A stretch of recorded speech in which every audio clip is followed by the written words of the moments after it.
No one in Gulf Breeze, Florida, expected to hear wedding bells that morning. Certainly not from the sprawling, sea-facing Harrington estate that had sat silent for over a decade. For years, the property had become a kind of legend in town, a monument to old money and loneliness. Its owner, Leonard Harrington, was 91 years old, a retired investment titan who'd once been called the man who never lost a deal. He'd outlived 2 wives, most of his rivals, and even his appetite for the world. The mansion was his fortress, filled with antique clocks that ticked just to remind him time was still moving. So when word spread that a small private ceremony was being held on his grounds, a wedding, of all things, no one believed it at first. But it was real. On a bright Thursday morning in early spring, 5 people stood in the rose garden behind the estate. Leonard himself, leaning on a polished cane, a soft-spoken officiant, his personal attorney Martin Duval, a notary, Bethany Moore, and 2 house staff. And the bride. Her name was Mira Cole, 19 years old, barely out of high school by the look of her. She wore a simple ivory dress and held a bouquet of white lilies that trembled in her hands each time the wind blew in from the Gulf. She smiled when Leonard took her hand, and when the officiant asked if she would take him to be her husband, she whispered yes, barely audible over the surf. When she kissed him, one of the housekeepers gasped softly. It wasn't the kind of kiss a granddaughter gives. It was the kind that makes headlines. By noon, the papers were already running the story. 91-year-old billionaire Marries 19-year-old waitress, claims she's pregnant. The internet caught fire. Was it love? A scam? A dying man's fantasy? For Mira, the story began weeks earlier on the boardwalk near the beach. She'd been working the morning shift at a pastry cart, selling coffee and croissants to tourists who never remembered her face. Leonard was different. He came by every morning for a black coffee. No sugar, no cream, and always left a $20 tip. One rainy afternoon, she offered him her umbrella. He returned the next day with a pair of new boots and a smile that didn't feel like pity. He was the first person who ever asked me how I was really doing, she'd later tell a reporter. I didn't care about his money. I cared about how he made me feel seen. They talked about storms, about loss, about the sea. She told him she grew up in foster care, that she'd never known her parents, that she was barely making rent. Leonard listened the way few men do. To her, that attention felt like safety. To him, it felt like purpose. 2 weeks later, she told him she was pregnant. And instead of running, he proposed. His only living relative, his nephew Nathan Harrington, was overseas on business when the news broke. He called the family attorney within hours, furious. She's manipulating him, Nathan said. He's 91. He's not in his right mind. But Attorney Duval disagreed. Mr. Harrington was lucid, he said to reporters. In fact, I haven't seen him this excited in years. He believed that child gave him something worth living for. By sunset, the newlyweds dined alone on the terrace. Leonard wore a silk suit that hung too loosely on his frail frame. Mira laughed softly when he tried to pour the champagne himself. "Let me," she said, her voice barely a breath. To anyone looking from a distance, it might have seemed tender, a fragile man and the woman who gave him back his youth. But up close, it was harder to tell who was holding whom together. That night, the mansion's clocks chimed in uneven rhythm, their echoes following Mira down the marble hallway as she wandered past portraits of women whose eyes seemed to follow her. She paused before one, a young woman in pearls, Leonard's first wife, and whispered, almost to herself, "I'll take care of him." Outside, the waves crashed against the shore. Inside, the old man smiled in his sleep, dreaming of second chances. And somewhere in town, phones were already ringing. "Did you hear?" someone said. Leonard Harrington's married a girl young enough to be his great-granddaughter. By morning, every talk show in Florida was saying the same thing: a billionaire, a teenager, and a baby on the way. Nobody knew then that within 48 hours, one of them would be dead. The rain had stopped by dawn, leaving the Gulf air thick and heavy around the Harrington estate. Inside, the marble floors gleamed like mirrors, untouched since the wedding. Only the faint smell of lilies lingered in the air, a reminder of the ceremony that had shocked the town just 2 days earlier. At precisely 8:12 a.m., a calm female voice called 911. "Hi," she said softly, almost detached. "I think my husband isn't breathing."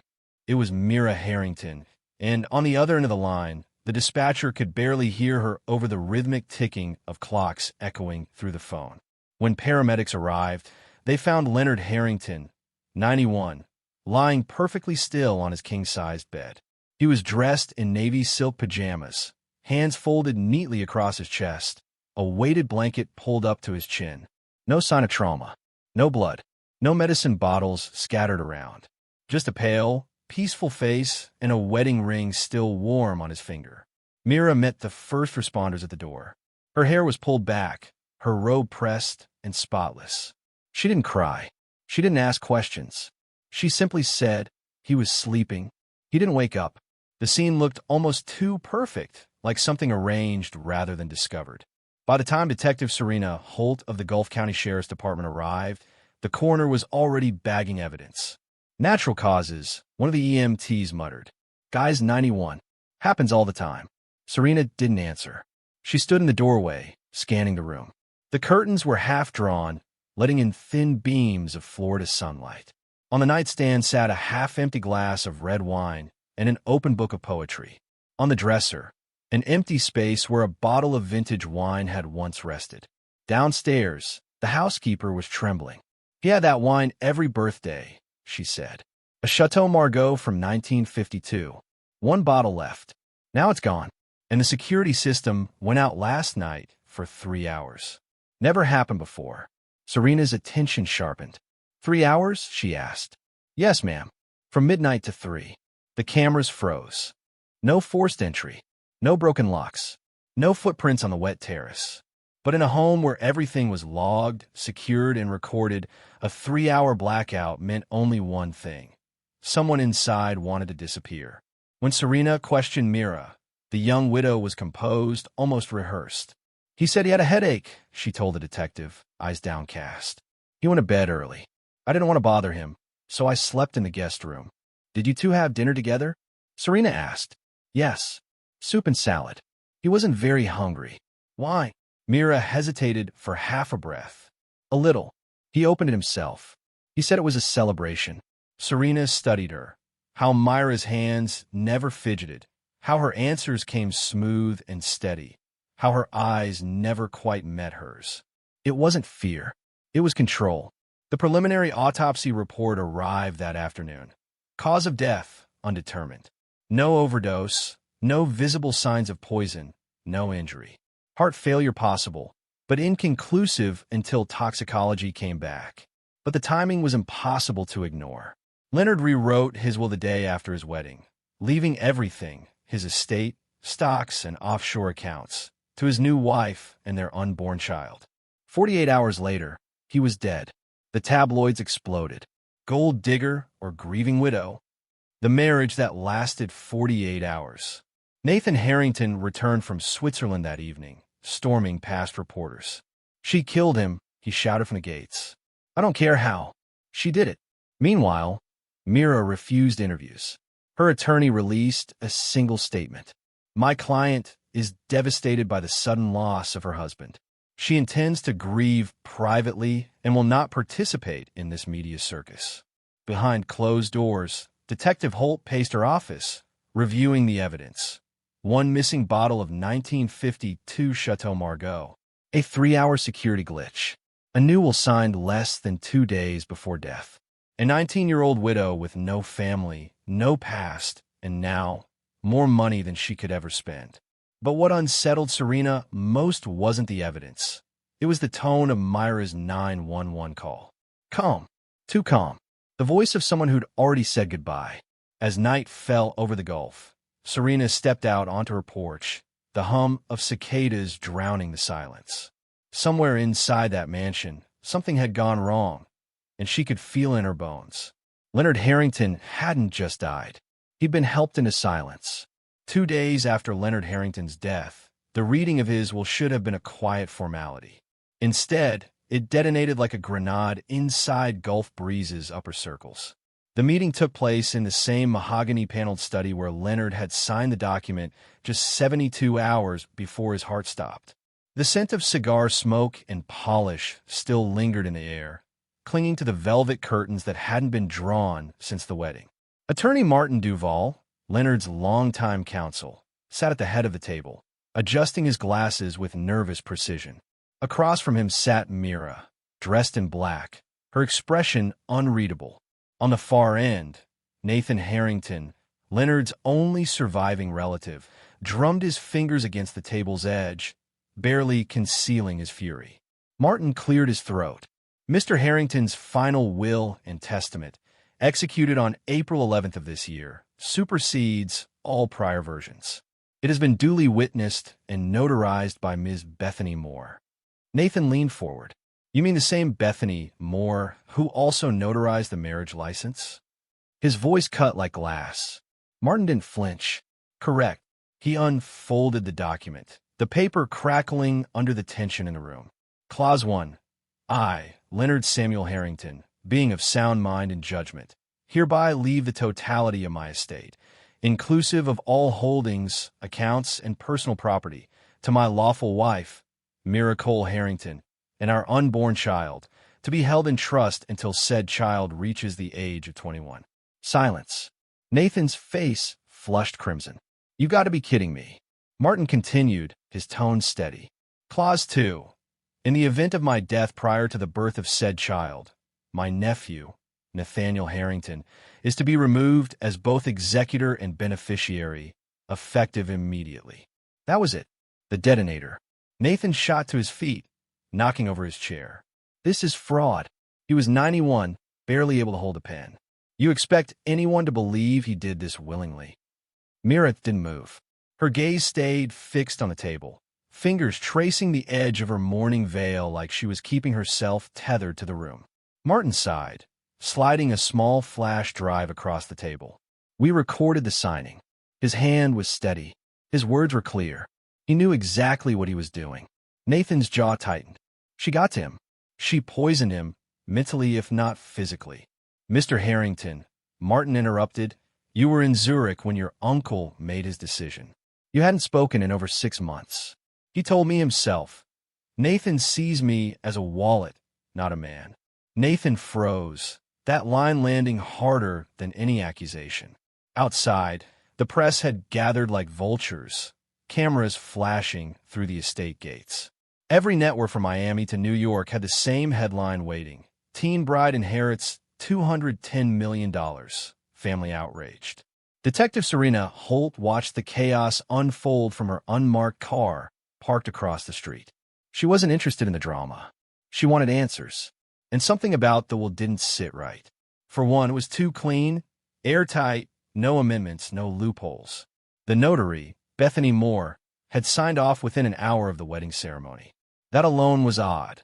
Leonard had been meticulous, never rushed. And the more Serena dug into Bethany's background, the stranger it got.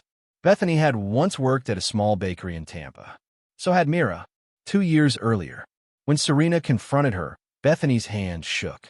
I didn't recognize her at first, she admitted. She looked different, older, more polished. She said she wanted a private notary for her husband's estate. When I saw Mr. Harrington, he seemed tired. He kept losing his place, staring at the pen like he'd forgotten what to do with it. Serena leaned forward. Did you think he was in his right mind? Bethany hesitated. He was lucid, but fragile, like he was forcing himself to stay awake long enough to sign. I remember thinking, this man needs a nap, not a new wife. The statement went into Serena's growing file of red flags. The missing wine bottle, the security blackout, the sudden will rewrite, and now, a notary with a hidden past. Meanwhile, Nathan wasted no time filing an emergency motion to freeze the estate, citing elder exploitation and fraudulent inducement. His legal team flooded the court with documents, claiming Mira had coerced a vulnerable man into matrimony for material gain. But Myra's lawyer countered swiftly. The marriage was valid. The will was witnessed. Mr. Harrington was competent and deliberate. The estate belongs to his chosen heir. And so, the battle lines were drawn between blood and law, between youth and age, between suspicion and proof. That night, Detective Holt sat alone in her office, replaying the video from the will signing. Leonard's voice came through the speakers, frail but certain. "I know what I'm doing. This is what I want." He looked into Myra's eyes when he said it. She smiled faintly, the kind of smile that hides more than it reveals. Serena pressed pause. The screen froze on that image, an old man's trust, a young woman's composure, and a signature that changed everything. She exhaled slowly, a whisper escaping her lips. "Now tell me, Mira, what did you really want?" Detective Serena Holt had handled her share of liars, con artists, phony heirs, fake veterans, even a man who faked his own death twice. But none of them vanished quite like Mira Cole Harrington. 3 weeks into the investigation, Serena's desk was buried under manila folders, subpoenas, and failed database searches. Birth certificates? None. School transcripts? Missing. Tax records? Before 2021? Non-existent. It was as if Mira hadn't existed until 4 years ago, then materialized fully formed, with perfect handwriting, flawless manners, and just enough mystery to make a dying billionaire believe in miracles again. "People don't disappear like this," Serena muttered, scrolling through Myra's digital trail, or lack thereof. "They erase." When she called the Florida Department of Health to confirm Myra's birth record, the clerk hesitated. "No record of a Mira Cole born anywhere in state." "You sure that's the right name?" Serena smirked. "That's the problem. I don't think it ever was." She ordered a broader search. Aliases, cross-referenced IDs, social security numbers issued late in life. The result came back 2 days later. A hit. A provisional assistant issued in 2021 to a Jasmine Lee Brooks, age 19, Tallahassee address. Now defunct. The name struck something familiar. Serena dug deeper, tracking an old intake file from a women's shelter in Pensacola dated 2019. It listed reason for entry. Fled from abusive guardian. No ID. No emergency contact. The signature at the bottom, Jasmine L. Brooks. That was the thread. And once Serena started pulling, the whole illusion began to unravel. The shelter's former director, a retired woman named Clara Hines, met Serena at a quiet cafe near Tallahassee. When Serena mentioned the name Jasmine, Clara's eyes softened. "Oh yes, I remember her," she said.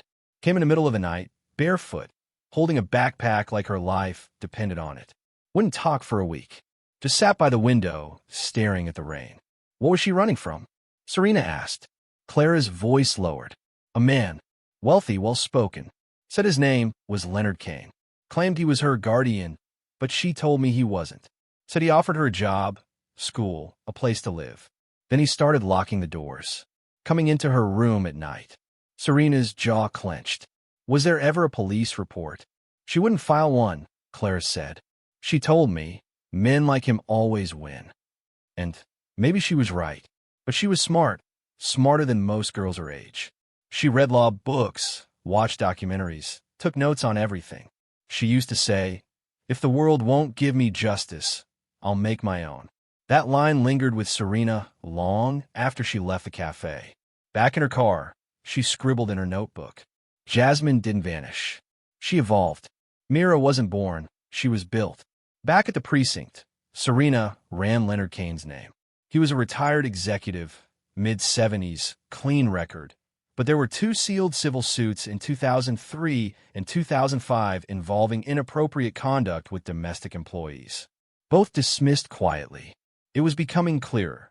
Jasmine had spent her adolescence learning how the world worked and how to use its blind spots. Serena next tracked down Carmen Diaz, another former resident of the same shelter, now working as a paralegal in Miami. Carmen hesitated at first, then agreed to meet. She was different, Carmen said, stirring her coffee. Quiet, but observant. She'd make people underestimate her on purpose. Once, I saw her talk down a drunk guy twice her size. Never raised her voice. Just looked at him until he backed off. She was terrifying in a calm way. Did she ever talk about her plans? Serena asked. Carmen smiled sadly. Oh, she had plans. She said, Next time someone tries to own me, I'll be the one holding the deed." I thought she was joking. That quote went straight into Serena's notes. A pattern was emerging, pain weaponized into precision. Every move Mira made, from her rebranding to her relationship with Leonard Harrington, was deliberate. Nothing about her was accidental. But there was one name Serena kept circling back to: Veronica Kincaid. Mira had listed her as a former landlord on a rental application from 3 years ago. That seemed harmless until Serena ran the name through a financial crimes database. Veronica Kincaid was connected to at least 4 suspicious marriages across 3 states, each one ending with the husband dead within a year and the widow walking away with everything. In every case, no charges were filed. Serena's pulse quickened. She was staring at a blueprint for something bigger, a network that didn't steal, it inherited. That night, Serena stayed late at her desk, replaying fragments of the puzzle. A foster girl with no history. A predatory man with money and influence. A mysterious mentor in a red coat who teaches girls how to survive. A billionaire who rewrites his will, then dies 2 days later. She leaned back in her chair, exhausted, her coffee gone cold. "You didn't just marry him for the money, did you, Mira?" she murmured. "You married him for the lesson." Somewhere in the evidence room, the tape from the Harrington Estate's cameras sat in a sealed envelope. 3 hours of static, until the very end. At 2:17 a.m., a single recovered frame showed Mira standing barefoot in the kitchen, swirling a glass of red wine, staring directly into the camera, and smiling.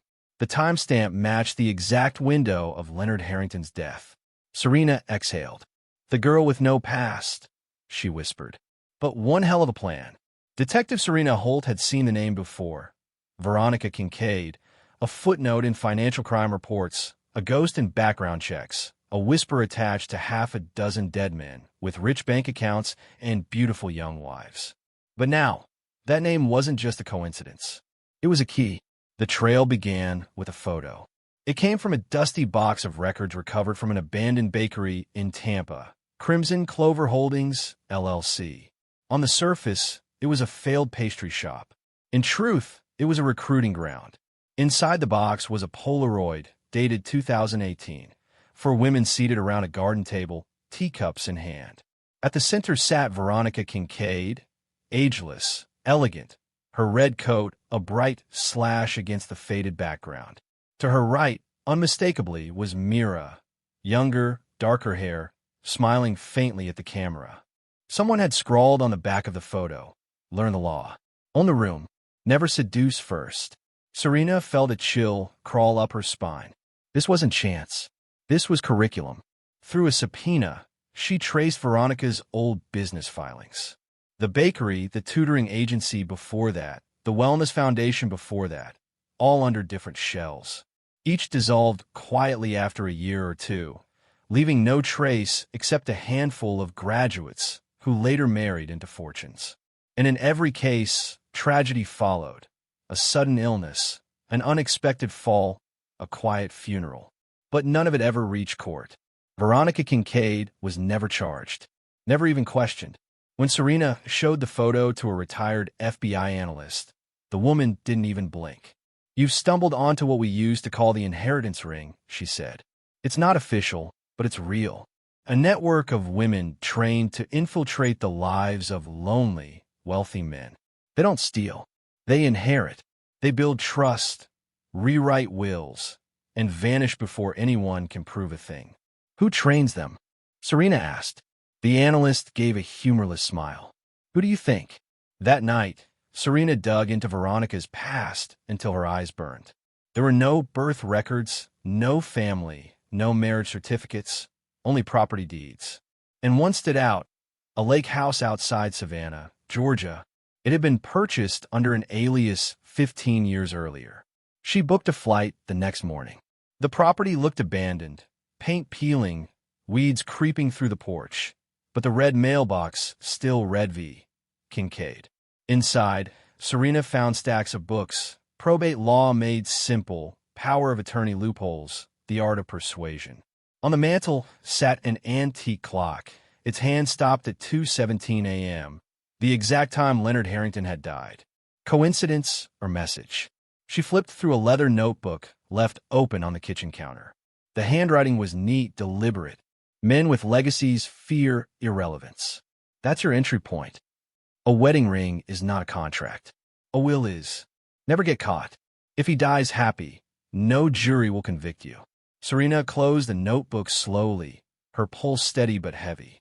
Before leaving, she noticed a framed photograph on the wall. Veronica again, standing beside a much younger Mira, both smiling at a charity gala bannered Women Helping Women. The irony wasn't lost on her. Back in Florida, she replayed everything she knew. The fake bakery, the erased records, the meticulous grooming. Mira wasn't just lucky. She'd been made. And the final piece came from airport logs. 3 weeks before Leonard's wedding, a woman using the name Valerie Collette flew into Tampa from Atlanta. The ID photo matched Veronica Kincaid. She checked into a boutique hotel just 5 miles from the Harrington estate. On the same night, Myra's phone pinged from the same cell tower. Serena stared at the data printout. They'd met. Of course they had. She pulled up the estate's security footage one last time. The frame everyone had dismissed as a light reflection. But now, zoomed in, the shape became clearer. A tall woman in a red coat walking through the glass entryway 2 days before the wedding. Veronica, watching, guiding, making sure her student didn't fail the final exam. Serena leaned back in her chair, exhausted and in awe. This wasn't about murder. It was about design, emotional engineering disguised as affection. Veronica didn't kill men. She simply rewrote the ending of their lives to her students' advantage. In her report that night, Serena wrote one line. Mira Cole may be the perfect student, but Veronica Kincaid wrote the textbook. The courtroom smelled faintly of cologne, camera heat, and tension. For 3 weeks, the tabloids had been clawing for blood, calling it the widow versus the heir. But when the DNA results came in, the entire state of Florida stopped to watch one family disintegrate in real time. Detective Serena Holt sat at the back of the hearing room, arms crossed, a notebook resting on her lap.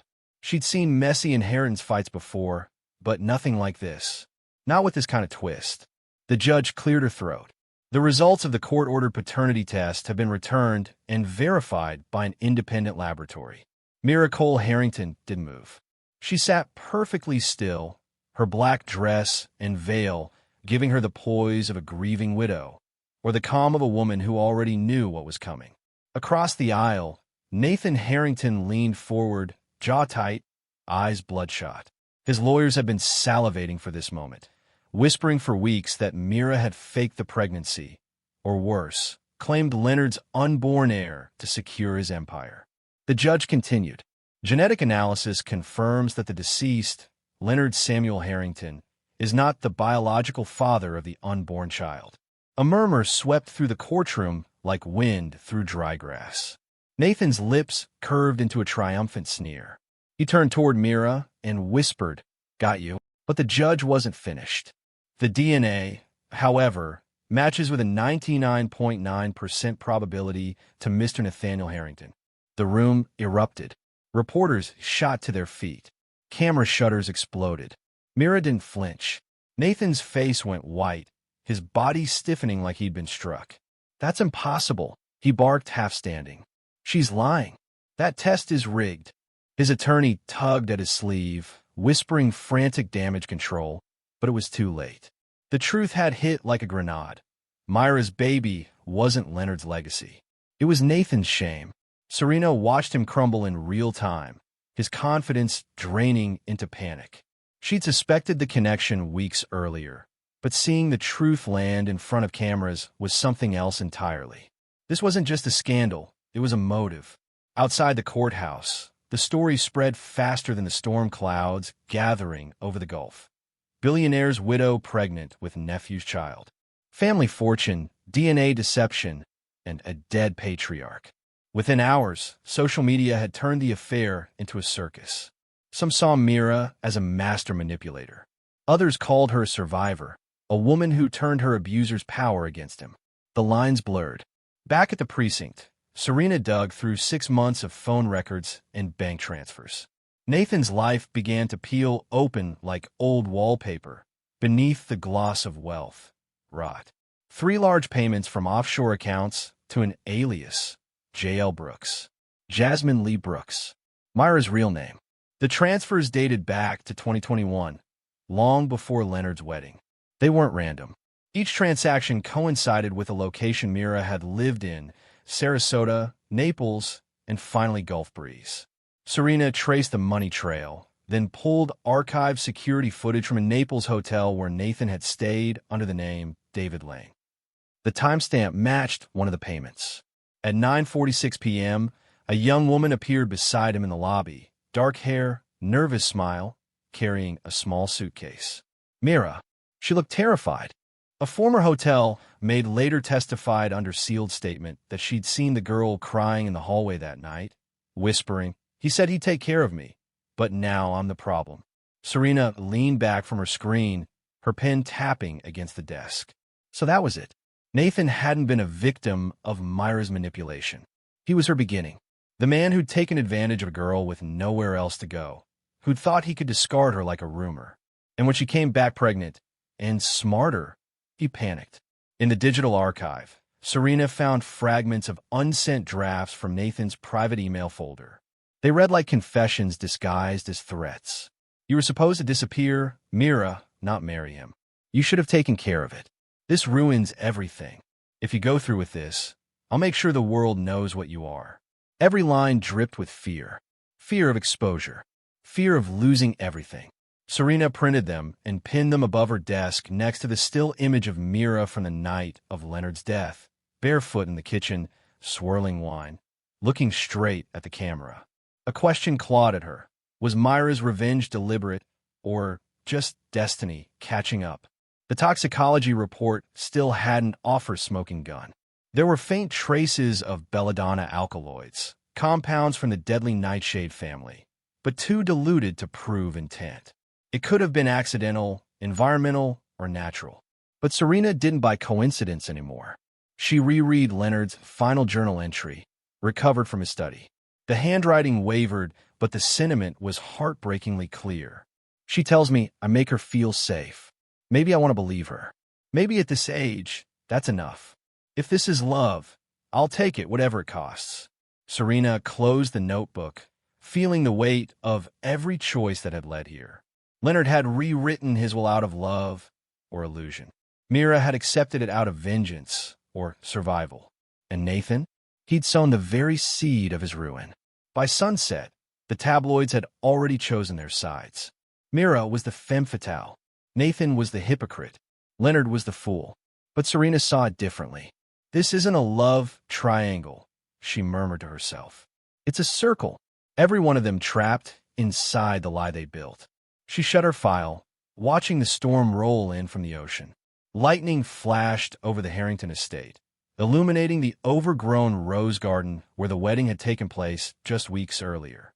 It looked like a battlefield now, and in a way it was.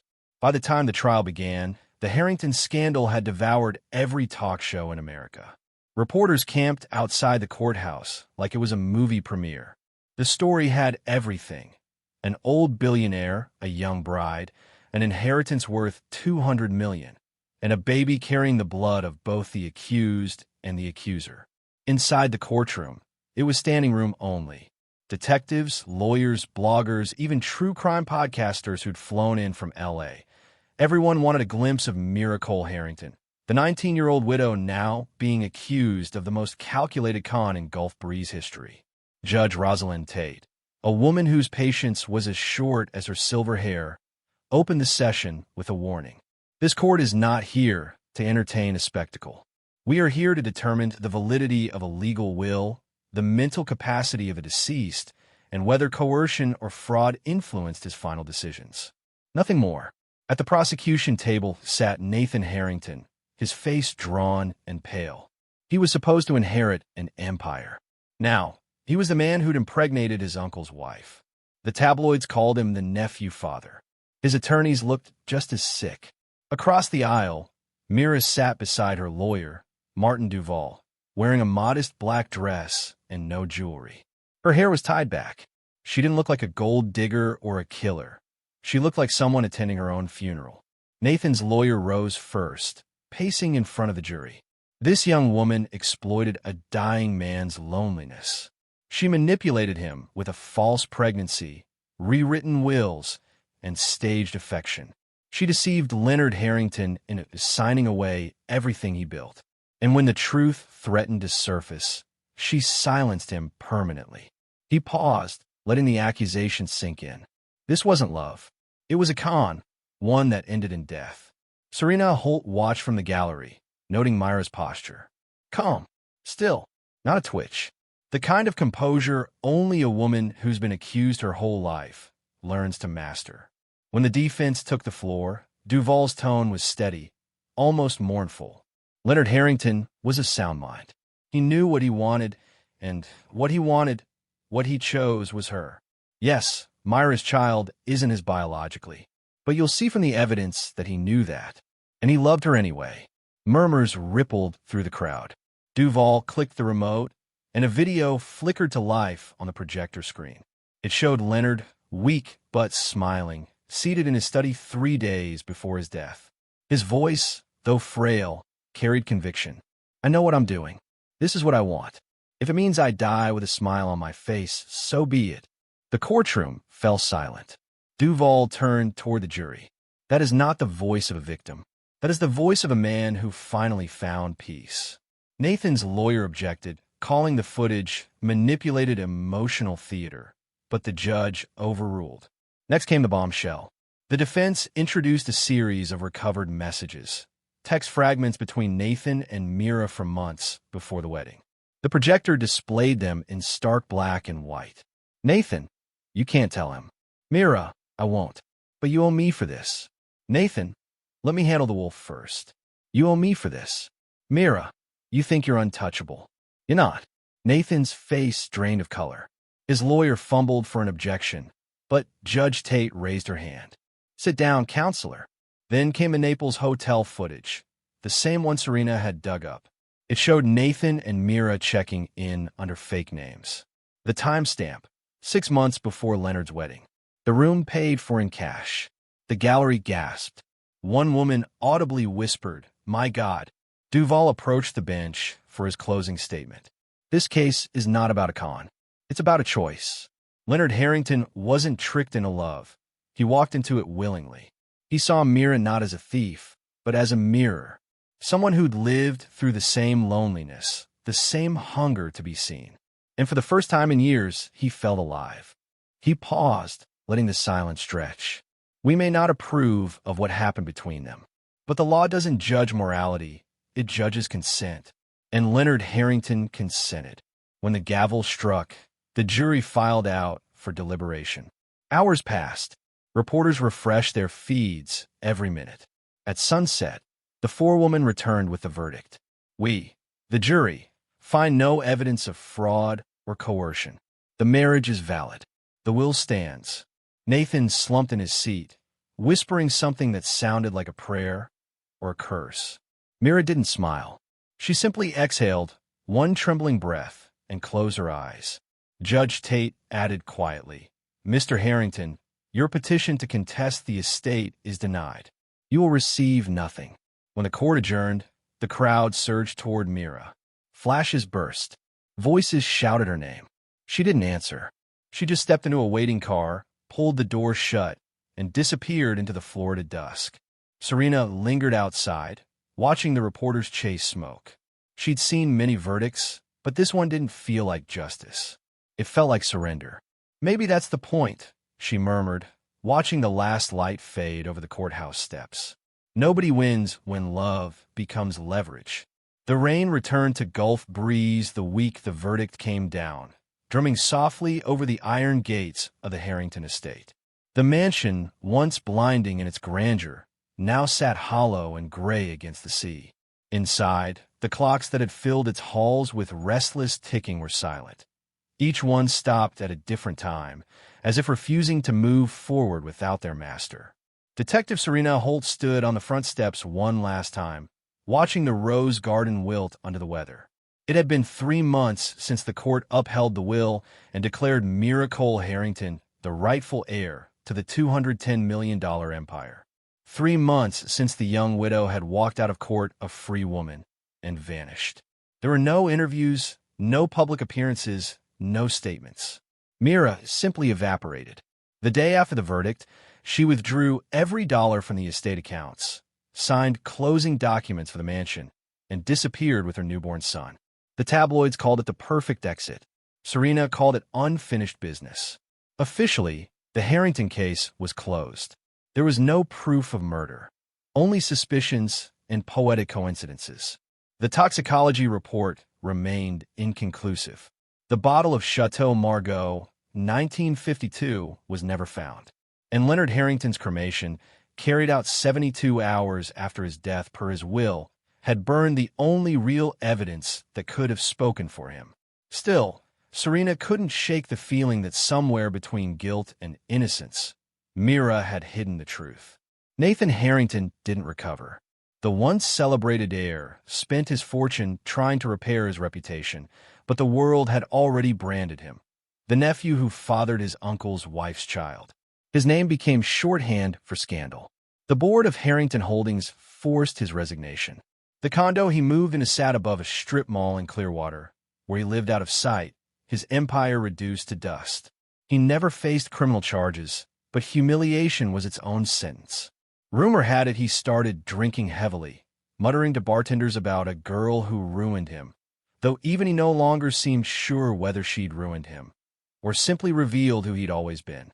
Serena retired 6 months later. She told herself it was time. 23 years on the force was long enough. But truthfully, she left because she couldn't stand staring at one more unsolved story. On her final day, she opened the Harrington file for the last time. The manila folder was thick. Interview notes, financial statements, photos, fragments of a life meticulously undone. On the last page sat a single note in her handwriting. She didn't kill him. She just gave him a reason to stop living. She slipped the file into the archives and walked away. Winter crept across the country. In the tiny town of Santa Fe, New Mexico, a real estate agent named Tom Leary sold a modest adobe home to a woman calling herself Ellie Carr. She paid in full, in cash. Her hair was darker now, her accent softer, her eyes the same deep brown that had once stared straight into a security camera at 2:17 a.m. Tom said she was polite, quiet, always wore long sleeves, and never made small talk. Sometimes she came into his office with a little boy, 5 months old then, dark-eyed, calm. She didn't call him by name in public, only my son. Neighbors saw her walking at dusk, the boy on her hip, talking to him in low murmurs. No one knew where she went during the day. Some said she rode in cafes under a different name. Others swore she'd been seen driving out into the desert for hours, parking at the same overlook every time. The locals began calling her the ghost on the hill. One December evening, the town librarian found a book left on the front desk. A worn paperback titled Widow's Rights: The Battle Over Beneficiary Law. Inside was a sticky note in looping handwriting. You could be both the villain and the survivor, just not at the same time. No fingerprints, no return label. But the handwriting matched a police statement from years earlier, Myra's signature. Serena heard about it months later through an old colleague. She smiled faintly when she saw the photo of the note. It was the kind of message that wasn't meant for evidence. It was meant for memory. By the time the boy turned 3, whispers of sightings had spread from New Mexico to Montana to the coast of Spain to the Caribbean. Every rumor painted the same picture. A woman in her 20s, quiet, watchful, holding a child that looked too calm for his age. In some versions, she was living under a new identity, teaching law under an assumed name. In others, she joined a circle of widows who helped each other vanish cleanly. None of it could be verified. What could be verified was this: not a single dollar from the Harrington estate was ever touched again. The accounts remained frozen in trust, accruing interest for the boy, Leonard James Harrington, too. Maybe guilt, maybe genius, but Mira hadn't spent a cent. One night, years later, Serena received a plain envelope at her doorstep. No return address, Inside was a photograph of a child standing in a rose garden, overgrown, wild, yet blooming again. The boy's eyes were dark and unflinching. On the back of the photo, in the same neat cursive, were 5 words. He belongs to himself now. Serena turned the picture over again and again under her desk lamp. The handwriting was steady, confident, free of the tremor she remembered from the interrogation room. Mira, or Ellie, had finally said her last line. Years passed, and the world moved on to new scandals. But in quiet corners of the internet, true crime forums kept the story alive. Some called Mira a Black Widow prodigy, others a victim of a broken system. A few claimed to admire her, a woman who learned the law well enough to weaponize it. Every theory ended the same way. No one ever saw her again. The Harrington mansion still stands, its windows dark, its clock silent. Tourists slow their cars along the coastal road, whispering about the old man who married a girl half a century younger, and the bride who vanished with his name, his fortune, and perhaps his heart. Whether Mira Cole was a monster or a survivor, the truth lay buried somewhere between them, just like Leonard himself. And in that blurred space between guilt and freedom, between love and revenge, her legend endured. Because some stories never die. They just disappear, like the woman who knew exactly how to write her own ending.